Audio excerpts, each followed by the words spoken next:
The American jury system just murdered someone, and if you've ever served jury duty, you might have helped.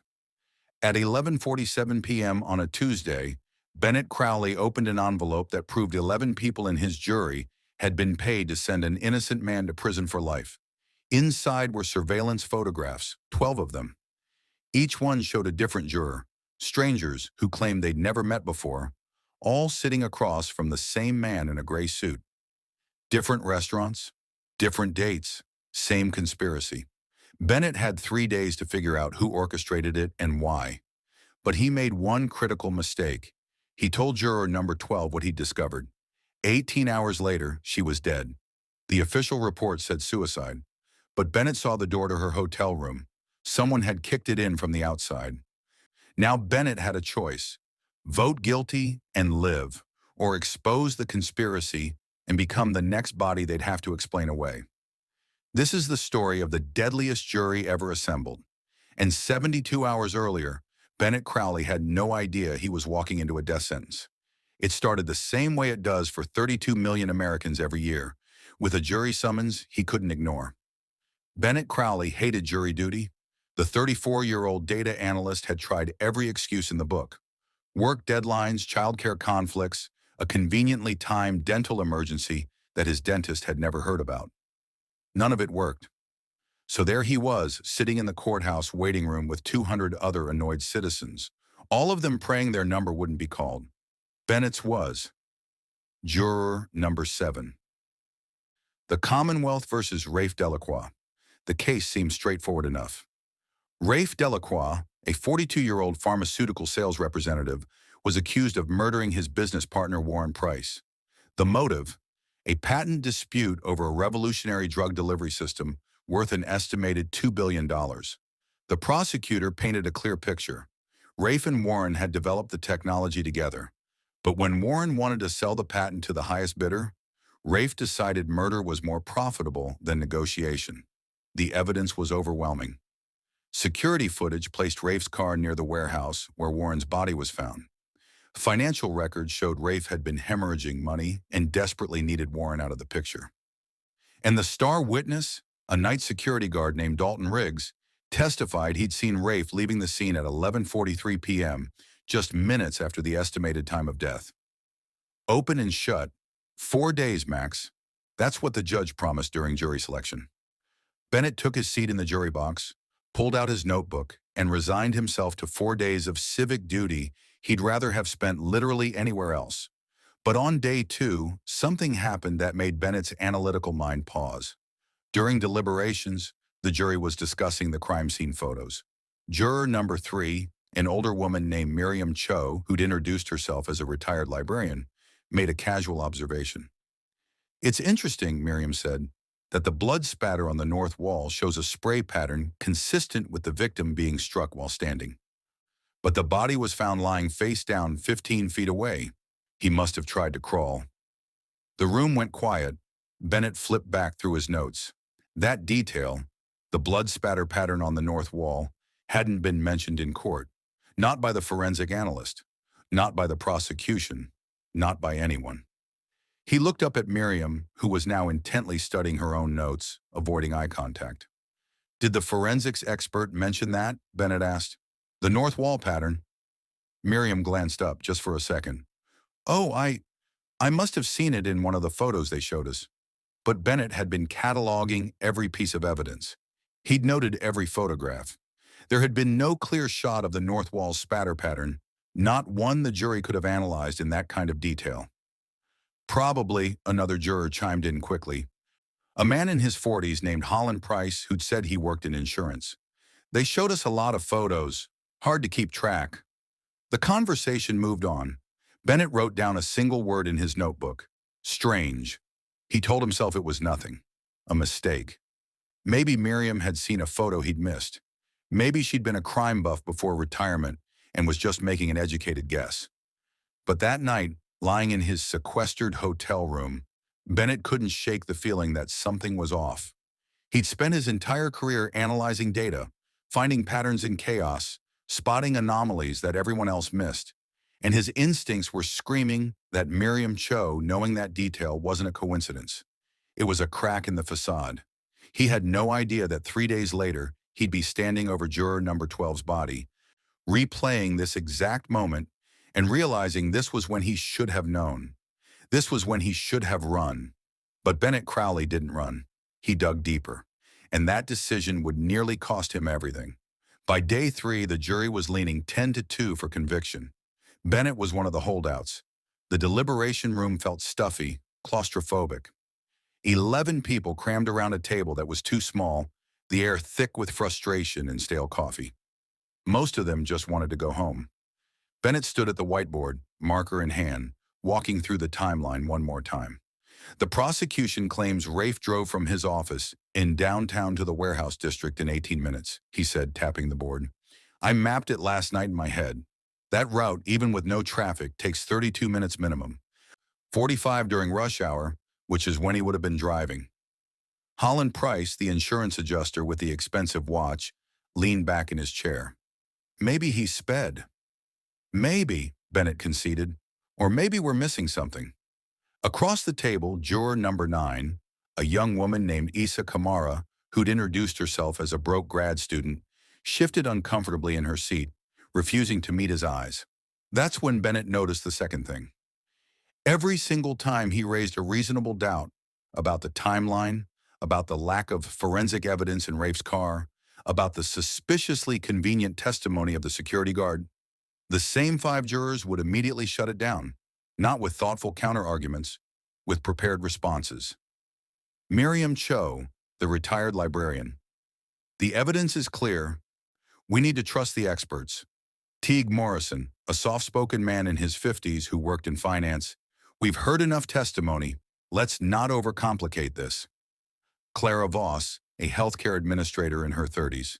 Let's be reasonable here. The prosecution has proven their case beyond reasonable doubt. Holland Price. We're letting perfect be the enemy of good. The man is guilty. Issa Kamara would just nod along, silent but clearly in agreement. 5 jurors, operating as a block. And Bennett had started circling their names in his notes. They were pushing for guilty, hard, and they were doing it in perfect coordination. That night, Bennett couldn't sleep. Sequestered jurors aren't allowed phones or internet access. The judge had been crystal clear about that. No outside communication, no research, no contamination of the deliberation process. But Bennett Crowley was a data analyst, and data analysts don't just accept information at face value, they verify. So he'd smuggled in his laptop, hidden in a toiletry bag inside his shaving kit. The bailiffs had checked bags, but not thoroughly enough. The laptop had made it through. At 1:30 in the morning, Bennett locked himself in the bathroom, ran the shower to mask any sound, and powered up the laptop. He told himself he was just being paranoid, that he'd search these 5 jurors, find nothing unusual, and finally be able to sleep. What he found made his blood run cold. Miriam Cho, the sweet, concerned grandmother who'd worked at a library for the past decade. Her LinkedIn profile told a very different story. 15 years in corporate security for Price Pharmaceuticals, the same company where the victim, Warren Price, had worked, the same company that stood to gain billions from the patent Warren had died for. She'd only left that job 8 months ago, right around the time jury selection would have started being planned. Bennett's hands were shaking as he searched the next name. Holland Price, the friendly insurance adjuster, 3 sealed lawsuits in the past 6 years, all related to jury tampering and witness intimidation. The cases had been settled out of court, records buried, but they were there if you knew where to look. Bennett knew where to look. He kept digging. Teague Morrison, the quiet finance guy. His employment history was a black hole. No consistent employer, no clear income source. But property records showed he owned a house worth $1.2 million in an upscale neighborhood. On paper, he should have been broke. Clara Voss, the healthcare administrator. Her medical credentials checked out, but her bank accounts told a different story. Large, irregular deposits from a consulting firm that didn't seem to actually exist. No website, no clients. Just a registered business address at a UPS store. And then there was Issa Kamara, the struggling grad student who'd mentioned she was barely making ends meet on her teaching assistant salary. 2 weeks before jury selection, She'd received a deposit of $50,000 from an offshore account in the Cayman Islands.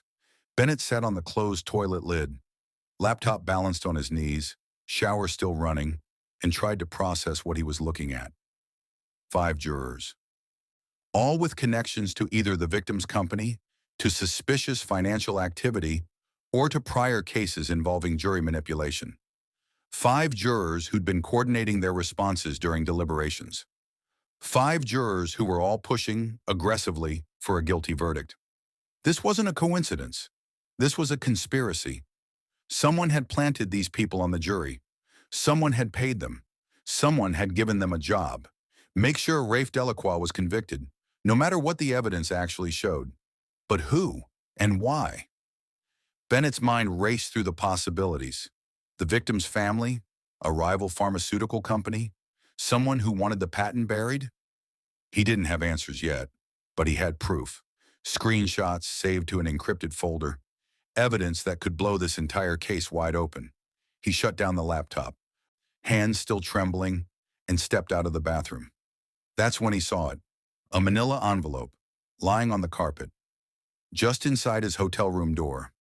No one should have been able to access the sequestered jury floor. Security was supposed to be tight, but there it was. Bennett walked over slowly, every instinct screaming that he shouldn't touch it. He picked it up anyway. Inside were photographs, 12 of them. Each one showed a different juror, including himself, in various locations around the city. Different days, different times, all clearly taken without their knowledge. But 11 of the photos showed something else. 11 jurors in separate meetings, all sitting across from the same man. Gray suit, no distinguishing features. Face slightly blurred, as if he knew exactly where the cameras were. Bennett's photo was different. It showed him, tonight, sitting in the bathroom with his laptop open. Someone had been watching. Someone knew he'd been digging, and tucked behind the photographs was a handwritten note. Block letters, untraceable. Vote guilty, or you're next. Bennett stood in the middle of his hotel room, envelope in hand, and realized 3 things simultaneously. First, all 11 other jurors were compromised. He was the only one who wasn't part of the plan. Second, someone was willing to kill to make sure Rafe Delacroix was convicted. And third, Bennett Crowley had just made himself a target. Someone knew that he knew, and they were watching. Bennett stared at the photographs spread across his hotel bed. 11 jurors, 11 separate meetings. Same man in every single photo. The man's face was always slightly out of focus, but you could make out enough. Gray suit, 50s maybe, average height, the kind of person who'd disappear in a crowd, the kind of person who knew exactly how to avoid security cameras. And that note, handwritten in block letters, impossible to trace. Vote guilty or you're next. Most people would have gone straight to the police, would have shown the judge, would have blown the whistle immediately and hoped the system would protect them. But Bennett Crowley wasn't most people. 3 years ago, Bennett had been a rising star at a major financial analytics firm. He discovered a data manipulation scheme. Executives were cooking the books, hiding losses, inflating projections. He'd gathered evidence, airtight, irrefutable evidence. And he'd gone to the authorities like a good citizen should. The company's legal team had buried him. They'd made him look paranoid, obsessive. They'd suggested he'd fabricated the evidence to cover his own performance issues. They'd settled out of court with enough NDAs to ensure Bennett could never work in the industry again. The case was dismissed. The executives kept their jobs. And Bennett learned a hard lesson. Evidence isn't enough. Not when you're fighting people with unlimited resources and no conscience. This time would be different. This time, he wouldn't just need evidence. He'd need ironclad proof of the conspiracy. He'd need to understand the full scope of what he was up against. And most importantly, he'd need to find out who Rafe Delacroix really was. Because if someone was willing to rig an entire jury to convict him, then Rafe either knew something he shouldn't, or he was being set up to take the fall for something much bigger. Bennett looked at the photos one more time, then hid them inside the lining of his suitcase. He had maybe 36 hours before the verdict. 36 hours to expose a conspiracy that had already proven it was willing to kill. The next morning, Bennett walked into the deliberation room with a plan. There was one other holdout. Juror number 12, Sutton Reeve. Late 20s, visible tattoos on her forearms, former EMT who transitioned into medical device sales. She'd been quiet during most of the deliberations, taking meticulous notes, asking pointed questions that the block of five would immediately dismiss. She was smart, and she wasn't buying what they were selling. Bennett waited until the morning bathroom break. As Sutton walked past him in the hallway, he slipped a folded piece of paper into her hand. Her face didn't change. She just kept walking, the note palmed like a magician's trick. Inside the note, Bennett had written, "They're all plants. Don't react. Meet me at lunch." Lunch break. Courthouse cafeteria. Bennett sat at a corner table, away from the other jurors, picking at a sandwich he had no appetite for. Sutton appeared 5 minutes later, tray in hand, and sat across from him without a word. "How do you know?" she asked quietly, not looking at him, pretending to focus on her food. Bennett slid printed screenshots across the table, hidden under a napkin. Financial records, employment histories. 5 of them are all connected to the victim's company, or they have backgrounds in jury tampering, or they received large payments right before selection. Sutton glanced at the papers, her expression neutral. Then she said something that made Bennett's blood freeze. 6. What? 6 of them, not 5. Sutton pulled out her own phone. She'd smuggled hers in too, and showed him a bank statement. Teague Morrison, the finance guy. He received a wire transfer of $75,000 3 weeks ago from the same offshore account that paid Isa Kamara. Bennett stared at the screen. 6 planted jurors. That was half the jury. "There's something else," Sutton continued, sketching something on a napkin. "I've been tracking the medical testimony. The coroner said Warren Price died from blunt force trauma to the occipital lobe. That's the back of the skull. Classic ambush attack, which supports the prosecution's narrative that Rafe surprised him." She drew a simple outline of a head marking the back. "But I used to be an EMT. I've seen blunt force trauma. And the autopsy photos the prosecutor showed us? The bruising pattern is on the frontal bone. That's the forehead." Bennett leaned in. "Meaning?" "Meaning someone switched the photos. The real autopsy would show Price was hit from the front. He saw his attacker. It wasn't an ambush. It was face-to-face. But that doesn't fit their story, so they doctored the evidence." The napkin sketch sat between them, a hand-drawn proof of evidence tampering in a murder trial. Bennett had found his ally. But across the cafeteria, partially hidden behind a pillar, Miriam Cho sat with a cup of coffee she wasn't drinking, watching. What Bennett and Sutton didn't know was that Miriam had already made a phone call, and 16 hours from now, one of them would be dead. That night, Bennett lay in his hotel bed, staring at the ceiling, trying to piece together the full picture. 6 planted jurors, doctored evidence, a pharmaceutical patent worth billions, and an innocent man about to be convicted of a murder he didn't commit. Who was orchestrating this, and why Rafe? At 2:34 a.m., his contraband phone buzzed. Blocked number. Bennett answered, heart pounding. "Hello?" Silence, then breathing. Heavy, deliberate breathing. "Who is this?" Bennett demanded. The breathing stopped. Click. Call ended. Bennett sat up, every nerve in his body screaming that something was wrong. 16 minutes later, sirens. Red and blue lights flashed through his window blinds, painting the walls in alternating colors of emergency. Bennett threw on clothes and ran into the hallway. Other jurors were emerging from their rooms, confused, half asleep. Hotel staff were rushing toward the stairwell. Security was shouting into radios. Bennett pushed through the growing crowd, making his way to the 8th floor. That's where he saw the body bag. Juror number 12, Sutton Reeve. The official story was already being constructed. A hotel manager was talking to police, gesturing toward an open window. "Looks like she jumped. 8th floor. Tragic. The stress of the trial, maybe." But Bennett saw something the others didn't. Sutton's hotel room door was open. Not just unlocked. Open, and the security latch, the kind that can only be engaged from inside the room, was torn completely off its mount. The screws were still embedded in the wood, but the latch itself hung at a broken angle. Someone had forced their way in. From the outside. The police were calling it a suicide. But Bennett knew the truth. Sutton Reeve had been murdered, and he was next. As Bennett stood in that hallway staring at the broken security latch, his phone buzzed again. Another block number, another message. Final deliberations tomorrow. Vote guilty.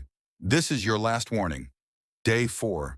Final deliberations. The next morning, the jury reconvened. 11 jurors now. One empty chair where Sutton had sat. The judge addressed them somberly. Ladies and gentlemen, I know you're all shaken by last night's tragedy. Juror number 12, Sutton Reeve, has passed away. The court has determined that we will proceed with 11 jurors as permitted under state law. Bennett looked around the room. The planted jurors looked calm, almost relieved. The real jurors, the ones who hadn't been paid, looked devastated. And Bennett realized something that made his stomach turn. They'd killed Sutton to send him a message, but they'd also done it for a tactical reason.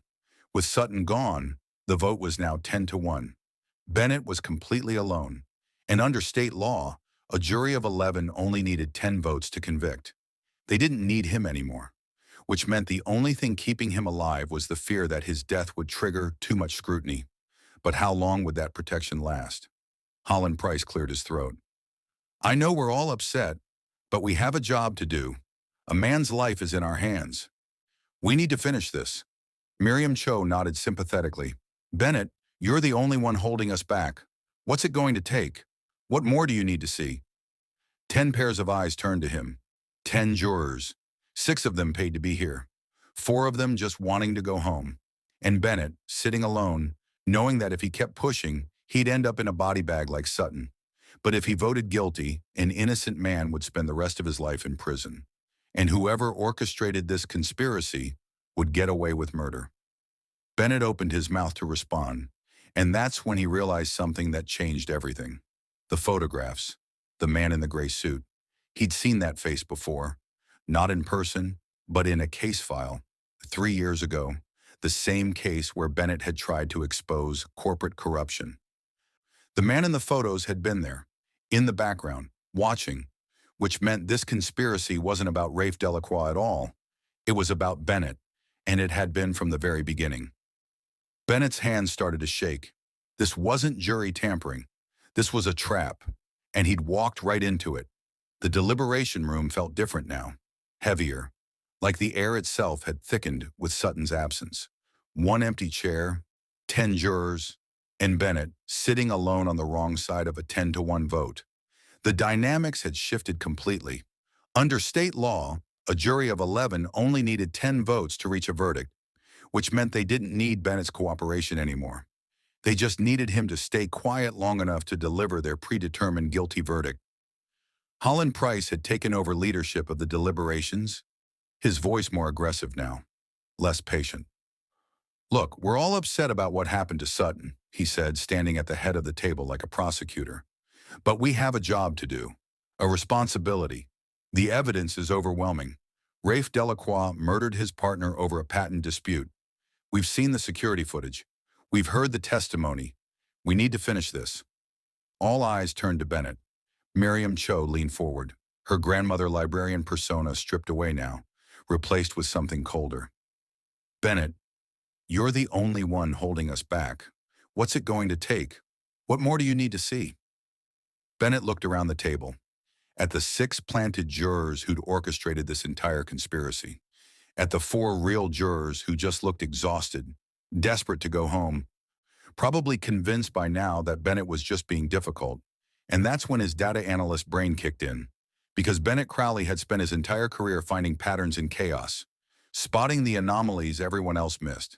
And over the past 4 days, he'd been cataloging details, small things, inconsistencies that individually meant nothing, but together formed a picture. Teague Morrison, the quiet finance guy, used the same branded pen as Warren Price's pharmaceutical company. Bennett had noticed it on day 2, a custom design, not available to the public, only given to employees and board members. Clara Voss, the healthcare administrator, had been wearing a visitor badge lanyard, not from the courthouse, from Price Pharmaceuticals. Bennett had seen it when she'd reached for her water bottle, the logo partially visible under her collar. And Isa Kamara, the broke grad student, carried a backpack that contained a satellite phone. Bennett had glimpsed it yesterday when she'd opened the bag to grab a tissue. Satellite phones weren't cheap, and they weren't something a struggling student would own. The planted jurors had been careful about the big things, but careless about the details. They weren't just here to convict Rafe Delacroix. They were here to protect someone else. Bennett took a breath and made a decision. If he was going to die, he was going to die knowing the truth. Fine, he said. I'll vote guilty. The room relaxed immediately. Holland smiled. Miriam sat back in her chair. But, Bennett continued, I want to hear from Juror 4 one more time. Holland, you've been very convincing. I want to make sure I understand your perspective before I change my vote. Holland's smile faltered, just slightly. I'm not sure what else there is to say. Humor me, Bennett said. Remind me again what you do for work? Insurance, right? That's right. What company? There was a pause, just a fraction of a second. But Bennett caught it. Atlantic General, Holland said. Bennett nodded slowly. Atlantic General. That's interesting, because I used to work in financial analytics, and Atlantic General doesn't operate in this state. In fact, they don't operate anywhere on the East Coast. They're based in Nevada and only licensed in 3 Western states. The room went silent. So either you're commuting across the country for work, Bennett continued, or you just made up the name of your employer. Holland's face hardened. The friendly insurance adjuster disappeared, replaced by something much more dangerous. He stood up, chair scraping against linoleum. The room tension exploded, and that's when Bennett realized he'd just made a fatal mistake, because the doors were locked. The bailiffs were on the other side, and he'd just cornered 6 people who'd already killed once to protect their secret. For 17 seconds, nobody moved. Bennett could hear his own heartbeat, could hear the clock on the wall ticking, could hear one of the real jurors, an elderly man named Palmer, breathing in short, panicked gasps. Then Miriam Cho started laughing. Not a nervous laugh. A cold, calculated sound that made Bennett's skin crawl. You're smarter than we thought, Bennett, she said, standing up. I'll give you that, but not smart enough to understand what you've stumbled into. The other planted jurors rose from their seats, moving with coordinated precision, blocking both exits. Teague Morrison positioned himself in front of the main door. Clara Voss moved to the judge's entrance. Isa Kamara stood with her back against the panic button. 6 operatives, and Bennett, trapped in the middle. The 4 real jurors pressed themselves against the wall, terrified, clearly understanding that whatever was happening, they wanted no part of it. Who are you working for? Bennett demanded, trying to keep his voice steady. Who wants Rafe convicted? Miriam walked closer, casual, like they were discussing the weather. The same person who wanted Warren Price dead. And in that moment, the entire conspiracy snapped into focus. Rafe didn't kill his partner, Bennett said slowly, pieces clicking together in his mind. Someone hired him too. Miriam's smile widened. Now you're getting it. The patent. This is about the patent. Warren Price had developed a revolutionary drug delivery system, Miriam said, circling him now like a predator. Worth an estimated $2 billion. Breakthrough technology. It would save millions of lives and make someone unimaginably wealthy. So you killed him for it. Warren got greedy, Miriam explained as if teaching a slow student. He wanted to go public with the patent, sell it to the highest bidder, start a bidding war between pharmaceutical companies.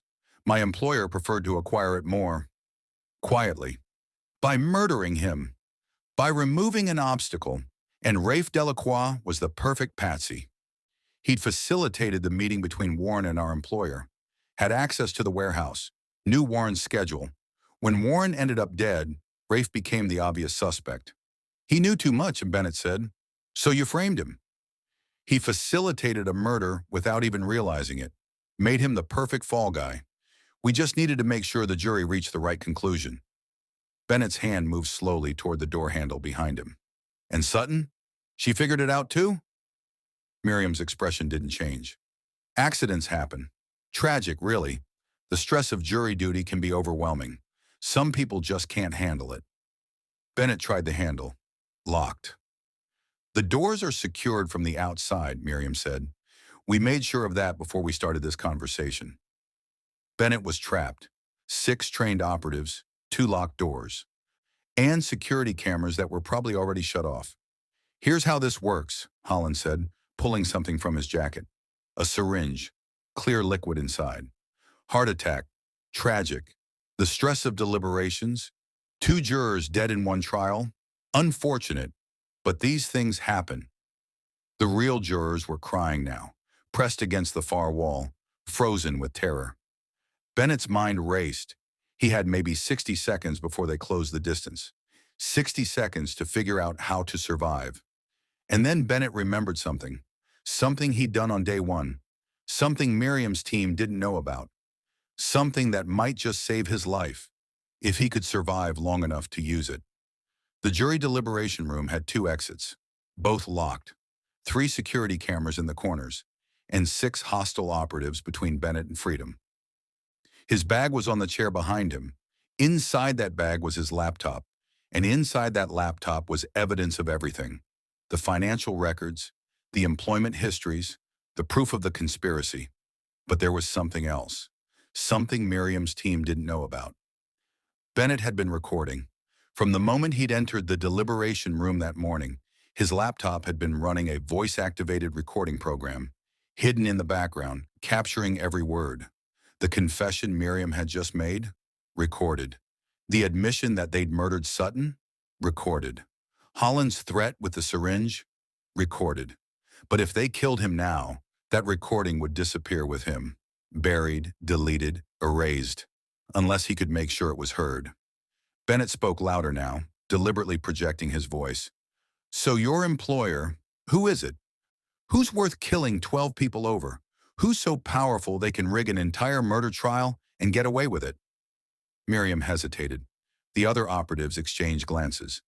Bennett was stalling, but he was also making sure every word was captured as clearly as possible on that recording. "Enough," Holland said, moving toward him. "We're wasting time." He raised the syringe. "This will be quick. Heart attack. The coroner won't look too closely. Not with the trial stress. Just a tragic coincidence." Bennett had maybe 8 seconds. He grabbed the water pitcher from the table and hurled it at the nearest security camera. Glass shattered. Water sprayed. The camera sparked and went dark. Then he grabbed his bag, laptop inside, still recording, and swung it like a weapon at Holland's face. The laptop connected with Holland's jaw with a sickening crack. The syringe went flying. The real jurors were screaming now, scrambling for the corners. Bennett dove toward the panic button near the judge's entrance, the one Issa Kamara had been guarding. She tried to block him, but he was bigger, desperate, and fueled by pure adrenaline. He slammed his fist into the red button. The alarm was immediate, deafening, blaring through the entire courthouse. Chaos erupted. Teague Morrison lunged for Bennett. Clara Voss was shouting something. Miriam was trying to grab the laptop bag. The bailiffs would be here in seconds. Maybe 15, maybe 20. But Holland was getting up, face bloodied, rage in his eyes. He grabbed Bennett by the throat, squeezing, cutting off his air. "You should have voted guilty," Holland hissed. Bennett's vision started to blur. His lungs burned. He clawed at Holland's hands, but the grip was like iron. 10 seconds. The bailiffs were 10 seconds away. Bennett was going to die 9 seconds too soon. And then the door burst open. 3 bailiffs, weapons drawn, shouting commands. Holland's grip released instantly. Bennett collapsed to the floor, gasping, bag still clutched in his arms. "What the hell is going on in here?" the lead bailiff shouted, taking in the scene. The shattered camera, the syringe on the floor, the terrified real jurors huddled in the corner, the 6 planted operatives now frozen in place. Bennett coughed, throat raw, and managed to croak out 3 words. "Check the recording." He opened the bag. The laptop was still there, screen cracked from the impact with Holland's face. But the red recording light was still blinking, still capturing everything. The bailiff secured the room. The planted jurors were separated and restrained. And Bennett sat on the floor, back against the wall, holding a laptop that contained evidence of the biggest jury tampering conspiracy in American history.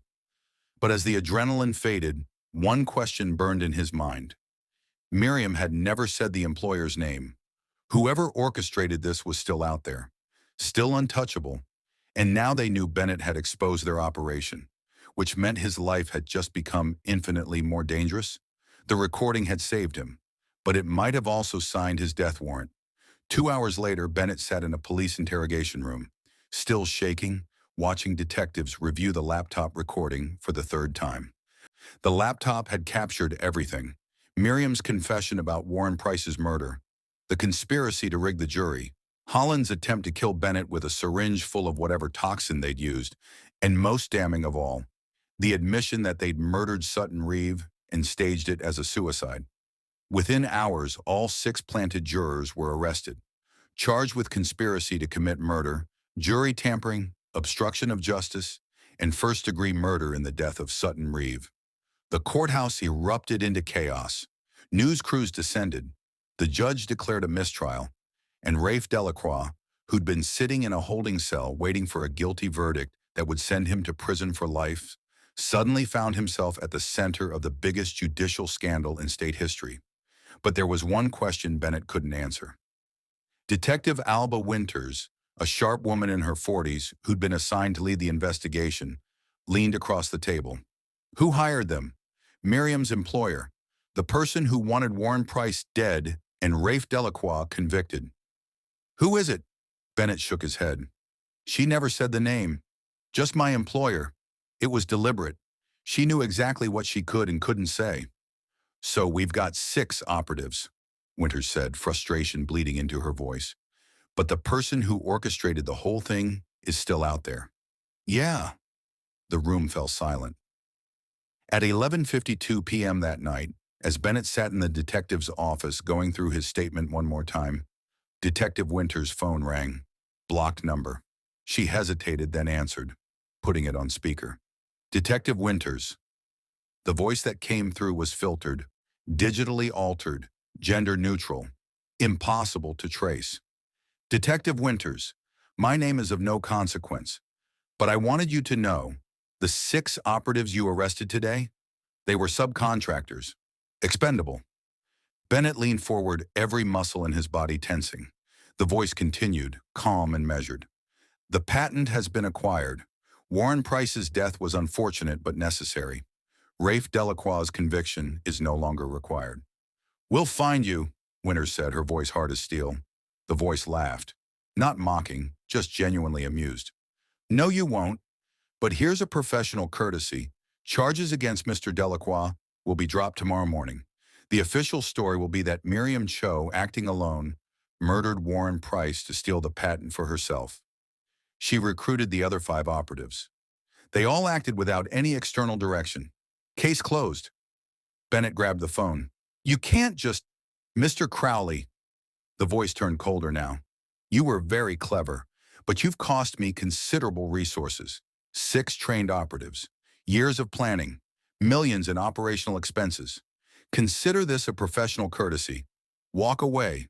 Return to your life. Forget this ever happened, or the next jury you serve on will be your last. Click. The line went dead. Bennett and Detective Winters stared at the phone in silence. We can trace that, Winters finally said, but her voice carried no conviction. They both knew whoever had made that call had routed it through a dozen proxy servers across 6 continents. The trace would lead nowhere. 1 week later, the news cycle had moved on. The official story played out exactly as the voice had promised. Charges against Rafe Delacroix were dropped. The prosecution announced that new evidence proved Miriam Cho had orchestrated Warren Price's murder as part of an elaborate scheme to steal the patent for herself. The other 5 planted jurors were her accomplices. Rafe walked out of the courthouse a free man, surrounded by press, lawyers already negotiating book deals and movie rights. The story was clean, neat, packaged for public consumption, and completely false. Bennett sat in his apartment, laptop open, staring at patent filing databases. It took him 3 days of searching, but he finally found it. The patent for Warren Price's revolutionary drug delivery system had been transferred to a shell corporation registered in Luxembourg. No traceable owner, no board members listed. Just a registered address that turned out to be a mailbox at a corporate services firm. Bennett read the patent description. The technology was brilliant. It would revolutionize treatment for dozens of diseases, save millions of lives, generate billions in revenue. Whoever now owned it would become unimaginably wealthy, and Warren Price had died for it. Bennett closed the laptop and looked out his apartment window at the city lights stretching into the distance. Thousands of windows, millions of people. Any one of them could be the person who'd orchestrated this entire conspiracy. He'd exposed the conspiracy. He'd saved an innocent man from life in prison. He'd brought 6 killers to justice. But the person who'd orchestrated it all, they were still out there, untouchable, protected by layers of shell corporations and expendable operatives and enough money to make problems disappear. Bennett had won the battle, but he'd lost the war. His phone buzzed, new message, unknown number. Bennett's heart stopped. He picked up the phone with trembling hands. The message read, "Thank you for your service, Juror 7. DV Desmond Vance." The man from the photographs, the gray suit, the coordinator who'd met with all 11 planted jurors.